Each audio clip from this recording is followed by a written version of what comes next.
Hey les bambins, j'espère que vous allez bien, en tout cas moi ça va nickel. On se retrouve aujourd'hui pour une nouvelle vidéo sur la 27e journée de Liga avec 10 rencontres analysées qui sont Mallorca contre Osasuna, Gijón contre l'Espanyol de Barcelone, l'Athletic Bilbao contre Retafe, Cadix contre Séville, Elche contre Barcelone, le Celta Vigo qui reçoit Almeria, le Real de Madrid contre Valladolid, Villarreal contre la Real Sociedad, l'Atlético de Madrid contre le Betis de Séville, une belle affiche, et Valence contre le Rayo Vallecano.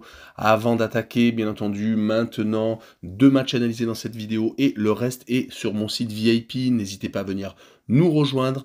Tout est à l'écran et en description. Il y a 3 réseaux sociaux dans lesquels j'apparais, Telegram, Instagram et Twitter, où je donne une code safe et une code fun tous les jours.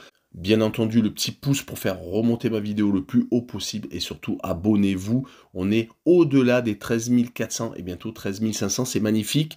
On fait un point sur le classement. Le FC Barcelone est en tête avec maintenant 12 points d'avance sur le Real de Madrid, 68 pour 56. Le Real ayant perdu le Classico dernièrement, 3e l'Atlético de Madrid avec 51 points, 4e la Real Sociedad avec 48, 5e le Betis de Séville avec 45, 6e Villarreal avec 41, 7e Bilbao avec 36, à égalité avec le Rayo Vallecano qui est 8e.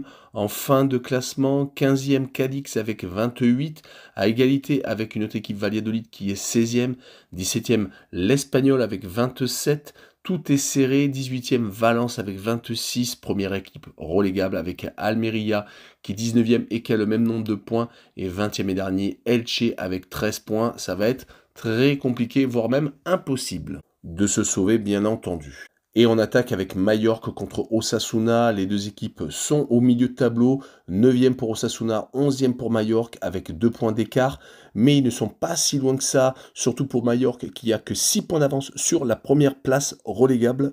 Il ne faut donc surtout pas s'endormir, mais Mallorca n'a pas gagné depuis 4 matchs, 3 défaites contre l'Espanyol, Elche et contre le Betis de Séville et un seul match nul contre la Real Sociedad. Les 2 points positifs sont peut-être la courte défaite au Betis et le match nul contre la Real Sociedad à la maison qui fait partie du top 6 espagnol. Par contre, les 2 défaites contre l'Espanyol et Elche sont beaucoup plus compliquées, montrent qu'ils sont peut-être en train de craquer. Du côté d'Osasuna, 2 défaites consécutives juste avant la trêve internationale contre Valence et contre Villarreal.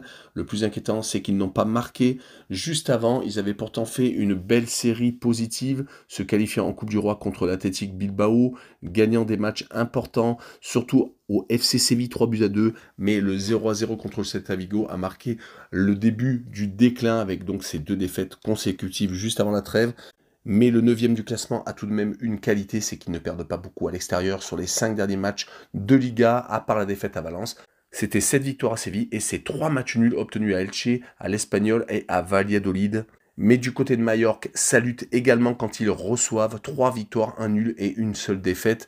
Et quand on voit les équipes qu'ils ont battues, Villarreal et surtout le Real de Madrid en plus sans prendre de but, je pense que ce match va se finir par un match nul, un but partout, et je verrai donc le homme no bet avec le match remboursé 6 victoires de Mallorca à la maison, une cote à 1,55. Et on finira avec Gijón contre l'Espanyol de Barcelone, un duel de seconde partie de tableau. Gijón est donc 12e avec 31 points, 4 points d'avance sur l'Espanyol, qui est juste au-dessus de la zone de relégation. Valence avec 26 points, donc 5 points de retard sur Gijón et 1 point de retard sur l'Espanyol de Barcelone.